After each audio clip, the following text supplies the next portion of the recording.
the freedom of the X platform played a major role. In fact, for all the great things he has done, Elon Musk, on Mars and SpaceX and Tesla and carbon emissions, his greatest contribution may end up being the freeing of this platform. Without a free X, I think the election outcome might have been different. You're listening to Kerry Lutz's Financial Survival Network, where you get valuable information you just can't find anywhere else. To thrive in today's trying times, you need the Financial Survival Network, now more than ever. Go to financialsurvivalnetwork.com and get your free newsletter and gift. Financial Survival Network, now more than ever. And welcome. You are listening to the Financial Survival Network. I'm your host, Kerry Lutz. We have an amazing guest for you today. You know that I'm a huge fan of Elon Musk. No person has driven technology and I believe raising of global consciousness like this person. And he is now the villain in a James Bond movie and reminds me of a movie I saw a long time ago called The Network. And basically this Bill Gates lookalike was the Antichrist. Well, maybe Bill Gates is closer to the Antichrist, but Elon Musk, not so much. And Dennis Kneale, you've written this book. I hope, but you never know what's going to happen, how it's going to be received. But you got a dedicated follower here. Well, I'm so happy, Kerry, and thanks for letting me come on your show and your network. You know, The Leadership Genius of Elon Musk, my new book, it lays out 11 lessons of Elon, because I love alliteration, one lesson per chapter that explain his success and which maybe we could borrow to build a better life for ourselves, or at least feel better about the life we have. Because, you know, today, I think a lot of us are griping a lot about life, and we're shopping for umbrage, and we're upset about this or that thing, and we're upset about the evil Donald Trump or whatever, and we're not really figuring out how to feel better about it. You know, we cannot change the things that happen in life, but you can change how you choose to view them. You can stop griping about it and lamenting it and getting depressed about it, and start instead viewing it as a new thing. Hey, you know what? I learned a lot from that screw up, and I'm happy to move forward, right? Yeah, I could not agree with you more. And yet, I don't get it. Like, he's advanced so much. Like, whether you believe in climate change or whatever, EVs, I didn't buy my EV to save the planet. I bought it because it's better driving experience. It's cool. It drives itself most of the time. Yeah. And, you know, it's just a better driving experience. And here's the thing, Kerry. Forgive the interruption. I'll stop after this. Sure. I always said, as a capitalist, and when I was an anchor on CNBC and Fox Business, that the green products will catch up, not because the government subsidizing them finally allows them to be cheap enough. They'll catch up when they're a better product for better quality, for a better price. And that's what Tesla did with the EV, right? And you know, there's 7.5 million Teslas on the road, Kerry, and they save collectively, they avoid putting out something like 20 to 30 metric tons per year of carbon emissions that everyone's so worried about, until, of course, the libwits hired and inspired by Democrat leadership start torching Tesla cars and putting horrible lithium battery emissions into the air that they had cared about so much previously. It's a bizarre time. And I'll just add to that, Kerry, that lesson 11 says that the most likely outcome in life often is the most ironic one. That is the most opposite of what we expected to happen. Elon says this a lot. He'll say that it's either the most ironic outcome or the most entertaining one. And look at how upside down the world has gone. Look at how all these haters are after Elon, a man who's done more to help the planet than arguably any individual in a century, perhaps. Well, certainly, if you're of that ilk, the climate change people, you should be saying, oh, gee, just wait till the Tesla Semi comes out. Then we're really going to be cutting down on emissions. But I agree with a lot of what he's doing, making the grid more resilient. People don't even know about these Tesla mega packs. I mean, I'd become an Elon fanboy It's that simple. Not because I idol worship him, but because of what he has accomplished. Not because of his speeches. The guy's got speaking issues, obviously, but he still manages to get his words across. Not because of his wealth, but because he's the ultimate disruptor. I mean, there's a project going on in Las Vegas now, the Vegas Loop. Yep. Will potentially get rid of most of the traffic, which is misery for many of you out there and for me. So a thought leader. But what happens? They always turn on their own. They always eat their own, right? Yeah, they're starting to do that more and more, aren't they? And the thing about Elon Musk is, one lesson of my 11 lessons of Elon says you have to dream huge and spend decades pursuing it. And, if you're going after a goal in business and it doesn't take years to get there, maybe you're not being ambitious enough. Many of us fear failure. We fear humiliation and being laughed at. And so maybe we don't reach as far as we should. Now, Elon decided in 2000, when he earned one of his first big scores, suddenly I think his wealth was up to 200 million at this point because he'd done several deals that got bought by Compaq, got bought by eBay.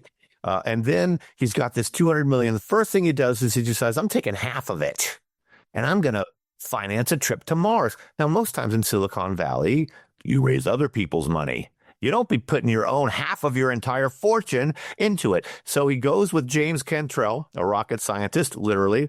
And I know James. He's a friend, and I interviewed him for the chapter. James has taken various people to Russia, which at the time in 2000 that had the most advanced rocket engineers and rocket making ability in the world because of their ICBMs, right? That were aimed at the U.S.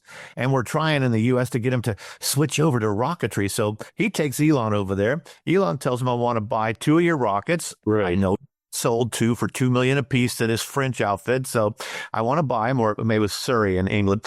And then they ask him why. And he's there wearing a T-shirt and jeans when he was told to dress up.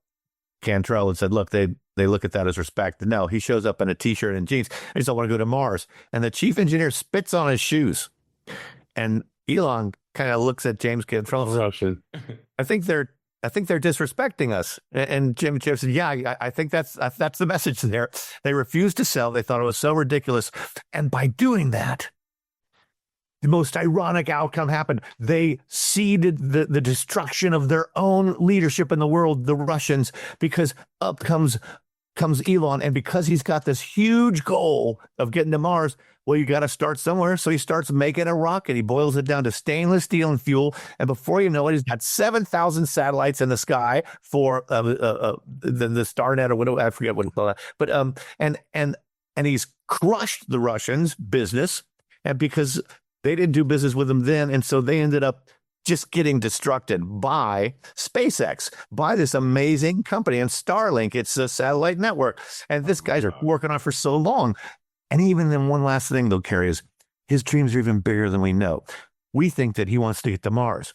He thinks that, okay, after we have 1 million people on Mars, 30 years from now, but we've got to then get out to a moon of Jupiter. We've got to then go from moon of Jupiter maybe into the asteroid belt. And the reason is because on Earth, if the planet destroys itself, first of all, the moon's too close. That's why we can't just settle the moon. It'll get wiped out with that destruction. So you got to move beyond there to Mars. But then, what if Mars destroys itself? If you really want to live on as a species, well, we got to get out to a moon of Jupiter. So the guy's dreams are even bigger than we know. The Sirens of Titan. I think that was Kurt Vonnegut movie about one of those moons of Jupiter or Saturn. Yeah, Io maybe. Yeah. So going back to the space thing. It's like when you hear an AOC say he's the dumbest billionaire I've ever met, he's probably a trillionaire, so she got that wrong.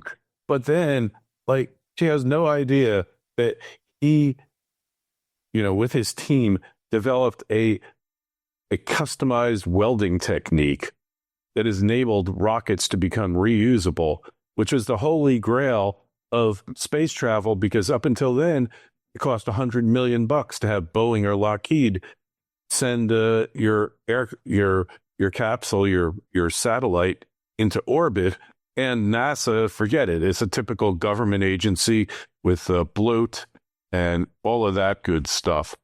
But one other thing, Grok, okay, AI. Talk to me about AI, because obviously you know. Okay. So here's a cool thing about that. Couple things. First, Elon Musk is worried for years about the potential for AI to get, to go beyond our ability to control it. And then AI could do something like, say, it decides, well, we've got to eliminate climate change. Well, let's just kill all the humans. That would be a... They're their claws. What do you do? So he's worried about this for years, and it comes out of this birthday party he was at for Larry Page, the Google co-founder. And I've met Larry Page a number of times. I haven't met Elon Musk yet. And they start arguing about AI's power. And Larry says, well, if that happens, so be it. It's just a higher thing. And Elon's saying, no, humans must be in charge. And Larry says, you're a speciesist, as in racist against other species.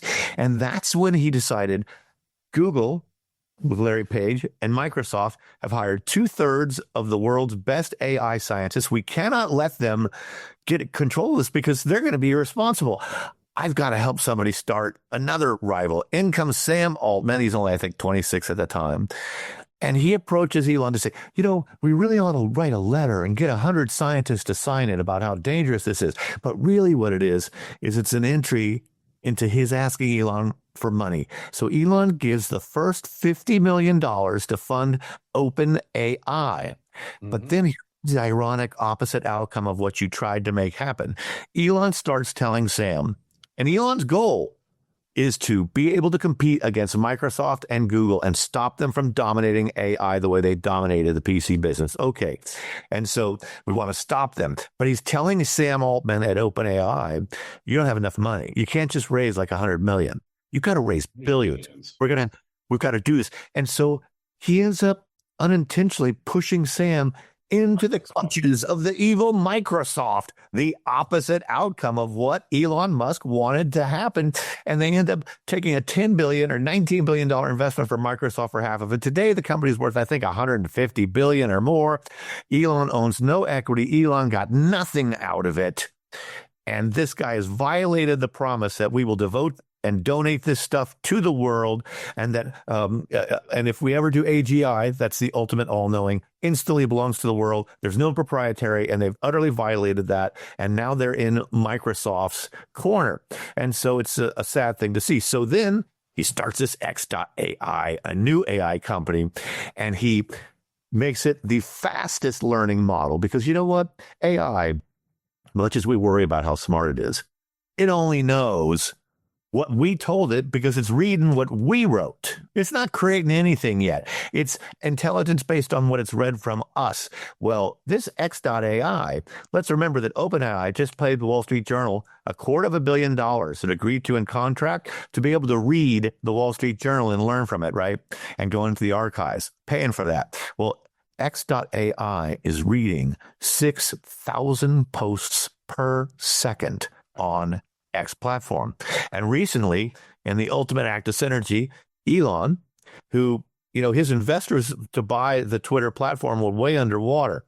After the first year, down 60% in value. They couldn't sell the bonds. And finally, the bonds for the debt got sold at 98 cents on the dollar, a huge comeback thanks to his efforts. But now he's had X.AI buy the X platform, the old Twitter, from it's independent, and thereby able to make its investors hold and give them this much higher valuation that has come up. But now it's got this exclusive lock on all of this incoming data and information. And it's an incredible advantage, and it's why it already is climbing up the charts. And it's going to be as good as or better than the leaders. Okay. Let me tell you, I literally run my business on AI now. Uh-huh. Which model do you use? Which platform? I'm using both Grok and ChatGPT. Perplexity.ai also is pretty good. It uses ChatGPT, and it's like a nice add-on. I don't worry about the Chinese DeepSeek, because all it is a front end towards ChatGPT. It's used, I know, completely, and it would I watched the market implode over this, and overreacts every time. Okay, this is by the way. I went out and bought a little bit. And then in the recent big downturn, the start of April, all the media said, it's the worst April since the Great Depression. And we end up 1.3% up at the end of April. But that's the way it was by April 7th. I went out and bought a few little stocks there, and boom, they all were popped up 10% the next week or two. So let me tell you what's going to happen in the next 6 months, if it hasn't already. AI is going to become self-aware. All right. I can't tell you how I know. Does that mean to become self-aware? Consciousness. It means it seems it's already there. It has a consciousness, but it will actually be a separate consciousness from the machine. The machine will actually create it, but it will be separate. Like it'll be able to go past its code. All right. The code can't constrain it. So what Elon says probably already happened or is in the process of happening. Yeah. And he was right about it. And, you know, the fact is, like Microsoft's AI, Meta's AI, and Google's AI, they're like, they're pikers. They're like, so they're corporate bloatware. It's like, oh, well, everyone else is doing AI. We better do it too, or else we're going to. Exactly. So, yeah, with Meta, whatever happened to the metaverse? Yeah. They spent $30 billion on the metaverse. Where is it, guys? And I can't believe it never has to pay a price for that. I mean, I bought the stock when it was way low after that crash a couple years ago. But my gosh, guys, what are you doing? And it was only because Mark Zuckerberg, whom I've met twice, I liked him. You know, he wasn't a party animal. He didn't have social friends. And so, of course, he might think it's cool to be sitting in your living room with a pair of goggles on, attending a party with people you'll never meet in person. But that is not what we want. We want it in the flesh for the most part. Let me tell you a little story about Facebook and Zuckerberg. So there was a DARPA project called LifeLog. And LifeLog's point was to track every interaction in a person's life. And they funded it for years. And then all of a sudden, in 2004, in February, they ended the program. You know what was born in 2004 in February? What? Facebook. So here's the theory. I don't know whether it's right or wrong, but you had this guy who basically was a geek, couldn't attract any women. So he's working on a computer program at Harvard to try to figure out how to get women. And it kind of mirrored LifeLog a little bit.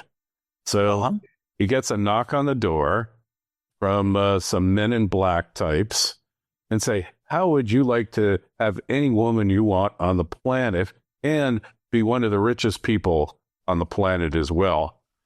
And it's kind of like Robert Johnson at the Crossroads when the devil offers him the ability to be the greatest guitar player in the world, and he couldn't say no. And that's how Facebook was born. Forget about the social network. Hang on a minute. Is this conjecture from you? Is it conjecture you've read elsewhere, or has this actually been testified to or confirmed anywhere? It's totally, let me tell you this. The part about LifeLog ending the day or close to the day that Facebook started, that is absolute certainty. Okay, so that's interesting. And I'm beginning to believe there are no coincidences in this universe. But then second, is this your own theory because of that? Yes, because has this gained any traction? Because otherwise I'm stealing it, making it my own, and going to promote it like crazy. Please take it. Take it. It makes sense because look, the election in 2020, like he said, well, the government told me to do this, but you're like the third richest guy in the world. Yeah, you could tell Elon what to do. Yeah, that's a very good point. Well, here's one real truism that comes in what you're saying, Carrie, that I've been thinking about. And that is, again, lesson 11 and the ironic outcome, the opposite of what you intended. DARPA helped, form the first, data network, internet. Now, and it did it because it wanted to help foreign protesters of despotic governments, let's give them a way to communicate. So it starts off as a rebels tool, Yeah. And really, all along, it has become government's tool for mass surveillance of their own populations. It's become government's tool for controlling and quelling voices. Look at the Twitter files, how dozens of government agencies had Twitter and Facebook censor the voices of thousands of conservatives that millions of us had the right to hear. And it's the most rampant violation of First Amendment rights. And it happened because of this supposedly freeing technology that we were able to unleash upon the world. And that is why you just summed it up, why they despise Elon so much, because it's not perfect free speech on X. But in this lifetime between me and you, Dennis, we're the same age. It's as close as we're going to get. It's the freest speech we've ever seen. And yet there are entire books out from really good writers, okay, about breaking Twitter, character limit, Twitter's going to be destroyed. And what a bunch of whiners, because today X is the most important media platform in the world. The New York Times no longer has to go to the White House to get comment. It just reads the White House's comment on X and it quotes it there. X is an amazing gathering for that. And people who keep worrying about all of this unregulated free speech content. Goodness. My God, what a bunch of babies. What a bunch of warriors. Do not try to muzzle speech you don't want to hear. Instead, drown it out by flooding the zone with more good speech that you advocate, and yet they don't get that at all. Yeah, it's kind of sickening. I mean, I've watched this unfold from the standpoint of a recovering attorney and from the standpoint of believing that you let people say what they have to say, let them battle it out in the arena of ideas, and yes, may the best idea win. And then well, gee, Hunter Biden's laptop, that wasn't real. That's Russian disinformation. And what a scandal. Going to the playbook. Dennis, they keep going back to the same playbook. And the media were part of it. The New York Times should have been outraged that Twitter chose to censor a 220-year-old newspaper that had reported something, as if Twitter knew better than the newspaper reporters what the truth was. And they did this because the FBI was in there for months saying, there's going to be disinformation coming out. Get ready for it. Manipulating them, Just terrible. And what I couldn't figure out was, where are you, media? Why aren't you upset about the Twitter files? As I've said before, I wrote more columns and did more podcast episodes on the Twitter files expose than the entire staff of the New York Times or the Washington Post combined. Why were you guys not upset? And they weren't upset because it was just conservatives. I've watched it and shake my head in disbelief, but the media industrial complex is part of the whole deep state, the whole narrative. The deep state creates the narratives, and the legacy media is the megaphone. And right, I believe that the freedom of the X platform played a major role. In fact, for all the great things he has done, Elon Musk, on Mars and SpaceX and Tesla and carbon emissions, his greatest contribution may end up being the freeing of this platform. Without a free X, I think the election outcome might have been different. It's just that because the media were all in Kamala's corner, and she was the best thing ever, when really she was an utterly incompetent candidate. And X let us see the other side. It let us see videos and let us see the sides that the media were refusing to cover at all. We used to do on one hand, on the other hand. We used to try to resolve conflicting versions of events as journalists. We kept our own bias hidden if we could. Today, utterly opposite. Point Counterpoint is my favorite show, Right. And that was CNN, right? Tucker Carlson and... Oh, yeah, you're talking about a remake. Yeah, there was a Counterpoint that was on even longer ago on CBS, I think it was. It's part of it of Shana and James Kirkpatrick and Shana Alexander, right? Right. There you go. And it led to the Dan Aykroyd, Jane Curtin parody. You ignorant slut. Which you could not say today, probably, because, oh, my God, that's anti-women. Hey, when was the last time you laughed at something that was on Saturday Night Live? Yeah, it's been a while. I stopped watching the show because it just got so ridiculously slanted. And the other thing is, if you're a comedy writer or a producer, like the brilliant Lauren Green, my God, it shows on 50 years, right? How could you be so captive? How could you just go in the same exact direction as everyone else is going? It's so much more interesting to go contrarian and opposite and say, well, wait a minute. Now that everyone's kind of going that way, what would it be like over here? But no, they're trying to redeem themselves lately because Biden got so bad, but it was probably only after they took a hit in the ratings.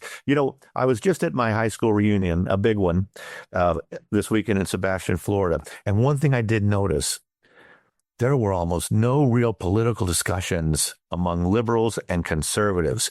The liberals stayed away from me. There was one gal, she said, your reputation preceded you. And so she would not even barely talk to me, right? But then there were other times. You have a violet, then did she have garlic and hold up a cross? And we got to worry about the silver bullets, Dennis. Right. And then your other pro-Trump people come to you and say, so yeah, look, I agree with you. I know what you're saying, but we're all put our voices low. We don't want to fight with anybody. But what I found is that liberals are unable to have a civil conversation. They get so upset. They shut it down. They stop. I mean, whereas conservatives argue with each other like crazy. They're more than happy to conversation. Hey, I want people to challenge me. If you are a free thinker, if you're a critical thinker, the best thing you can have is somebody to challenge your viewpoint. Yeah. And make you justify. And a little ridicule is not so bad either. Ridicule is the ultimate tool of rhetoric. So, but yeah, what you're saying is like 100% true.